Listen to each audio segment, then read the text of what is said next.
September wrap-up.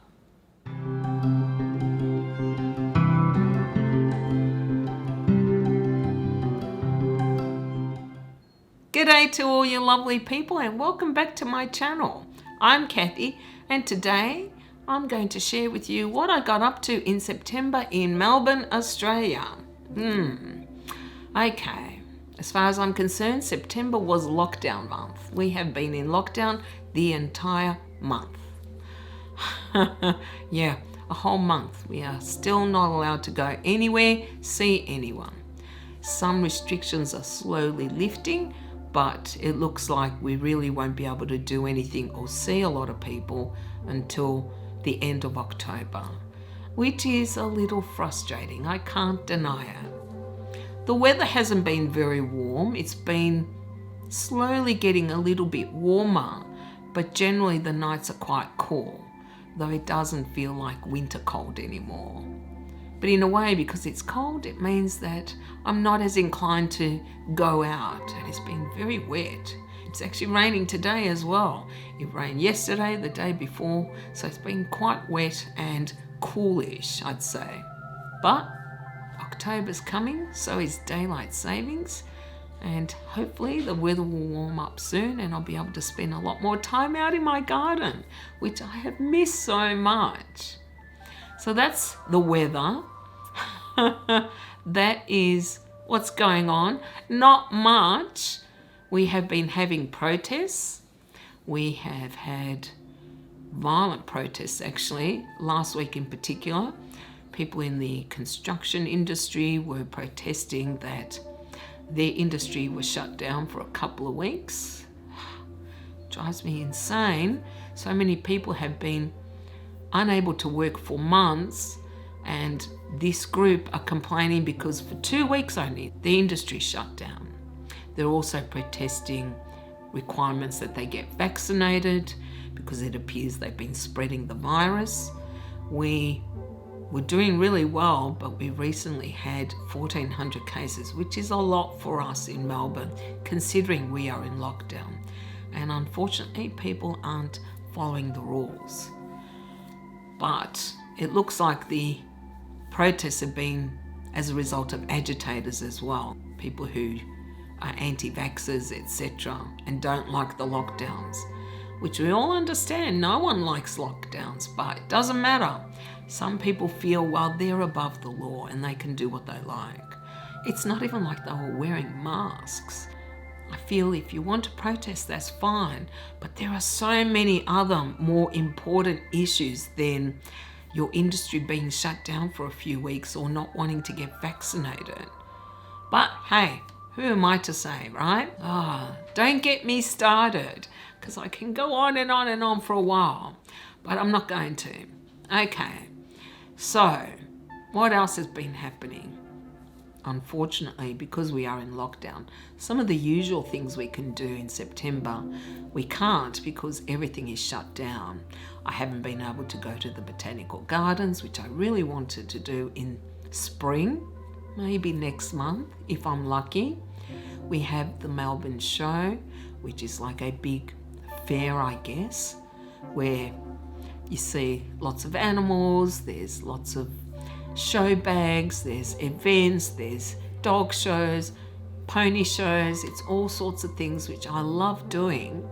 And I went, I think, not last year, it was the year before with my nephew and my brother. And I would have loved to have gone this year, but yeah, unfortunately, all these events that we're used to have not been able to go ahead. So that means I have been stuck at home for a month. I haven't actually had too hard a time of it this year. I struggled a little bit more last year because we had been in lockdown for several months and I thought we were getting out of lockdown in September and we didn't. This year it's like, yeah, I'm used to it. Because you do get used to anything, right? Not that you want this to continue indefinitely, and it's not going to. Our vaccination rates are climbing very fast, and it looks like once we have 80% of the population, adult population, fully vaccinated, things will start opening up again. So hopefully for the summer at least, we'll be able to see family, we'll be able to go out and do things, perhaps even some of the cafes will open. I have missed coffee so much. Yeah, I don't have a proper coffee machine, just instant coffee at home, and it was my favourite thing every week to go and get a freshly brewed cup. Oh, how I miss coffee. Yeah, that is something I'm really looking forward to. And walking my dog, yes, I've missed that as well. I generally don't walk her when it's cold, but it's starting to warm up, and I'm soon going to be walking her every day, which will get me out of the house as well, which is good. But the weather has to cooperate, and it hasn't been. It's been miserable. Anyway, so what have I been doing? I have been recording lots of videos because I've been reading a lot and wanting to review some of these books. I've also been editing a lot, of course. If I'm recording, I'm always editing. And I'm also a volunteer on a couple of committees, and we seem to have been having a lot of meetings lately. But other than that, not all that much. I haven't even been knitting all that much. I actually finished my last jumper. I call it my chocolate cake jumper because it looks so much like a chocolate gâteau. Anyway, I finished it and it ended up being a little too big up the top and I hated it. So what did I do? I undid the whole thing. Yeah, that happens sometimes. I'm not willing to put up with a jumper that I'm not liking. I prefer to undo it and re-knit it. And I haven't really been inclined to start something new. And I'm re-knitting it.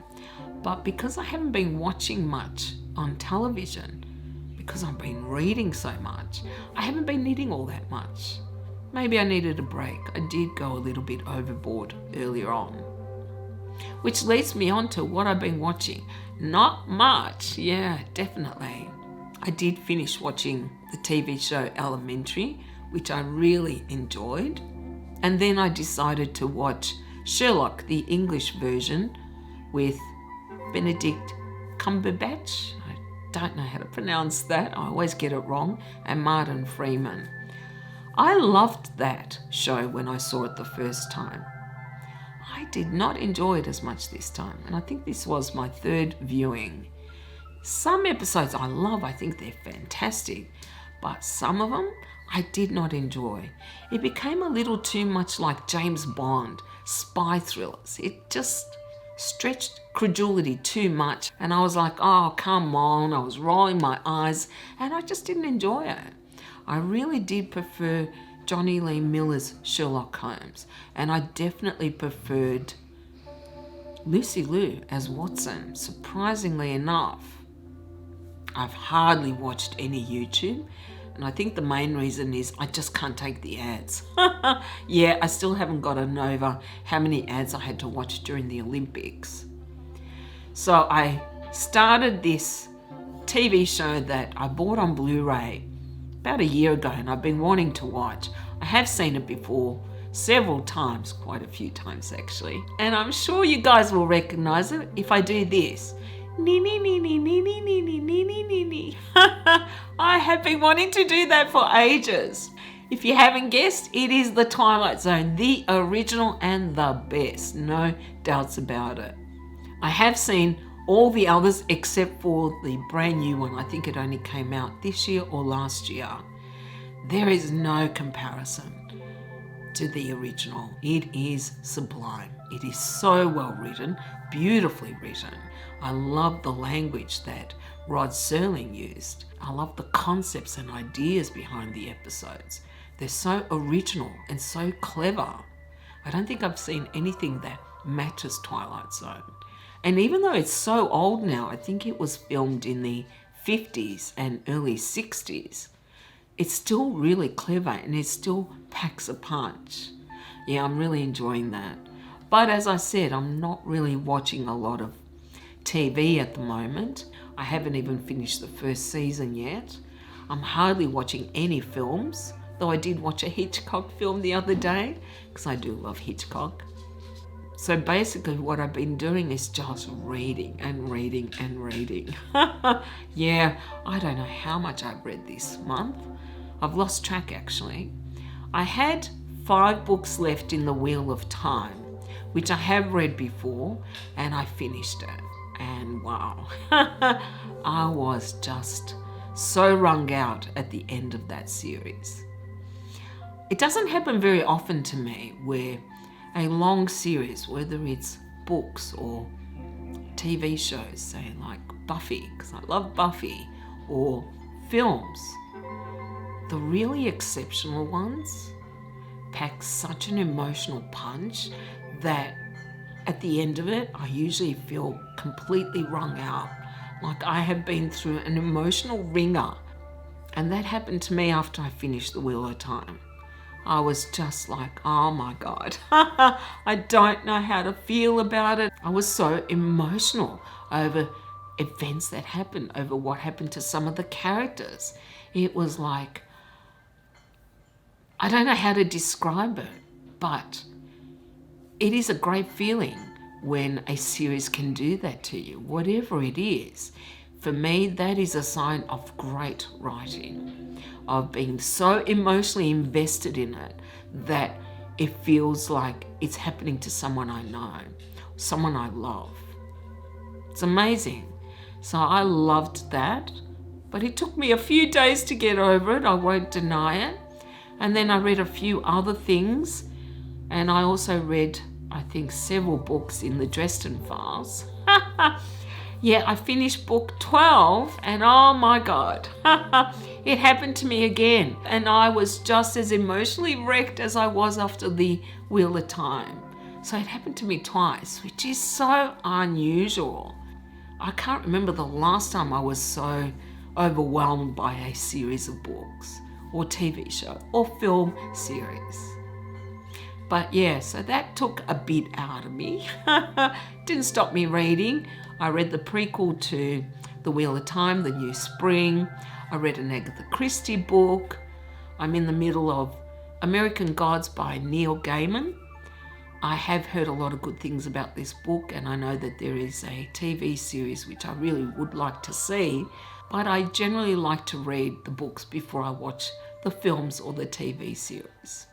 I'm only halfway through that though. So that's what I've been doing. I've been reading and reading and reading. I think this week I've read 3.5 to 4 books. Last week it was 3 books. Yeah, I'm just flying through them at the moment. It's good distraction, I feel. Otherwise, I think I might start, climbing the walls that we're still in lockdown. So that's what I've been reading. And the other thing that's been going on in September is my plants. Indoors and outdoors, everything is just budding up and growing like crazy. My jasmine outdoors is so full of new growth. I cannot wait to see it flowering. And so many of my plants outdoors are just bursting to life. They are looking magnificent. My bulbs, on the other hand, I have had mixed success.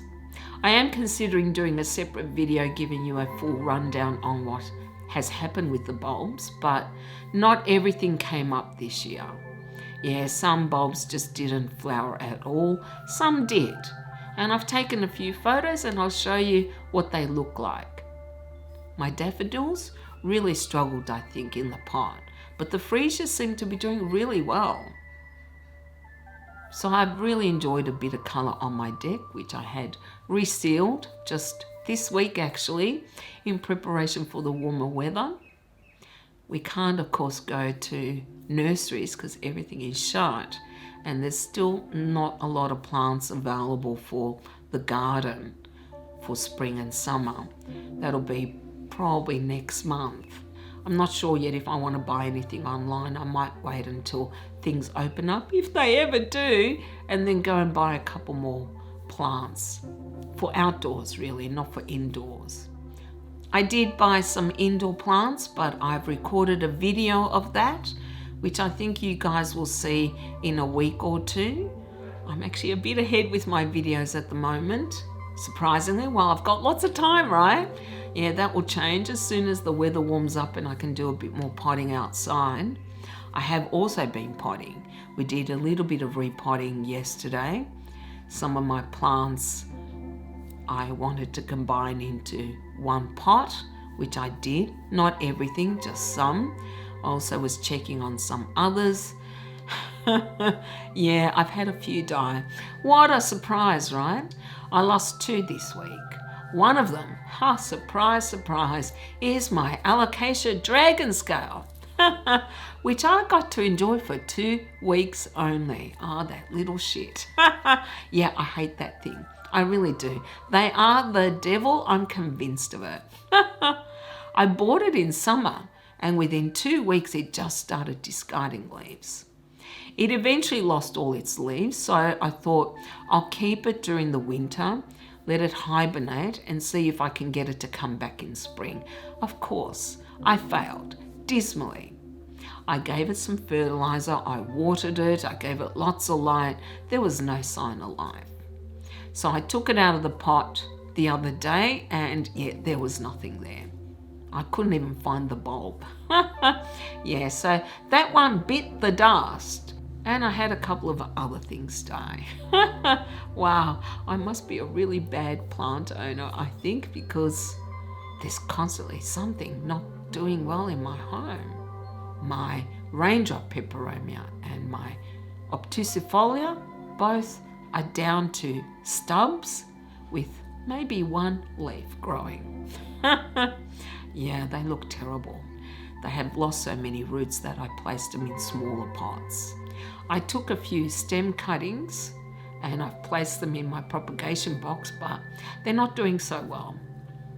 I don't know if they'll come back. I guess I will find out.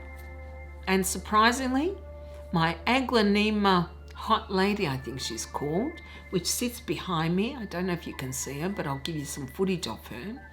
Oh, I am so fed up with Aglaonemas. And please don't tell me that they are easy, because they are not. I have so much trouble with them. They always decide to just yellow and die on me. She put out so many yellow leaves just in the last week or 2, and I couldn't understand it. She survived the entire winter, no problem, and then all of a sudden she was just yellowing all over the place. I know I haven't overwatered her because I'm very careful, but I thought, fine, let's take her out of the pot and have a look. And I found that all the soil down the bottom, probably about that much, had compacted really hard and was very moist, even though she does not get a lot of water. Perhaps my moisture meter isn't reaching far enough down into the pot, so she was getting more water than she needed. So I cleaned up all the old soil. I broke it down so that it was more airy, and I cut off all the yellowing leaves, and I'm crossing my fingers that she'll recover. She wasn't a cheap plant, and she really is beautiful because she has colouring that a lot of my other plants don't have. And I really loved her, and I couldn't believe that she survived the entire winter, and yet spring is the time she decided she didn't want to live. Well, I'm hoping that she's gotten over her suicidal tendencies and that she will bounce back. We can only try, right? So I did a bit of that. I did a little bit of repotting. I repotted my beautiful macho fern. She needed a bigger pot. I'm a little scared that she might go into shock, but we tried to be as gentle as possible. She needed a lot more room. She had been in the same pot, I think, for 2 years, and I suspect that she might go crazy. I really do, because she has a lot more room now. She has been such an easy plant. She is definitely one of my favourites. There is more repotting I need to do, or more I need to check. I need to check some of my plants that have been in the same pot for 2 years, and I need to repot them. Well, I've told you some of the good and some of the bad going on with my plants, but I wanted to end with showing you 2 of my plants that are just doing so well, and I think you might enjoy. One is my Crashula Diane. Yeah, this thing is nuts. This is the one I have divided at least 8 times. I have given away pots and pots of it. She stopped growing in summer, I think. I had split her one last time, and she didn't even fill the pot. It was half empty, but I know how well she grows, so I thought she will grow into this, no problem. And she has gone crazy over the winter. She may slow down again, which is fine, but she is so full, and I just love this plant. I know not everyone is into succulents, but how can you not enjoy this plant? She sits on my windowsill and she loves the light, and she sometimes gets a little bit of pinkish red on her leaves. She's just gorgeous. I am considering putting her in a bigger pot, but my windowsill won't fit a bigger pot, so I'm not sure. I'll probably end up splitting her again and giving her away yet again and keeping a small pot for myself, but she grows so well every year that I think I'll be doing this for as long as this plant lives. Yeah, I don't mind though, because she is definitely a favorite of mine. And the last plant I wanted to talk about was my Oxalis triangularis purple shamrock. I have to show you this one because I can't get over how much it has improved. I think last month I told you that all these plants dropped off my curtain rod, and that one got scattered all over the floor and it looked so pathetic. I was sure it was going to die. I can't get over how much it has bounced back. It is going crazy. It looks magnificent. During the day, when there is light, the leaves open up and they look like butterflies. And I didn't know this, but at night they actually close. It is amazing, this plant. And if that isn't enough, it can't stop flowering. It is like that fall never happened. I just can't get over how well it is doing. It's beautiful, isn't it? Oh, I just love it. Highly recommend her. Much hardier than I expected, and not a difficult plant. She likes to dry out. That's what I have found, and she likes direct sun. I will perhaps move her if our summer sun is too hot for her, but I'll wait and see. Anyway, well, that is all I really had to share with you guys today. Let me know what you guys got up to in September. You know, I always want to hear, and you can put it down in the comments or you can contact me on Instagram. Well, thank you guys very much for watching. I do hope you found it interesting. I didn't feel I really had all that much to talk about, though I did ramble as I always do. And as usual, if you like this video, you can give it a thumbs up. And if you haven't already, do consider subscribing to my channel, as it helps my channel to grow. I hope you all have a beautiful day, and I will see you next time. Bye.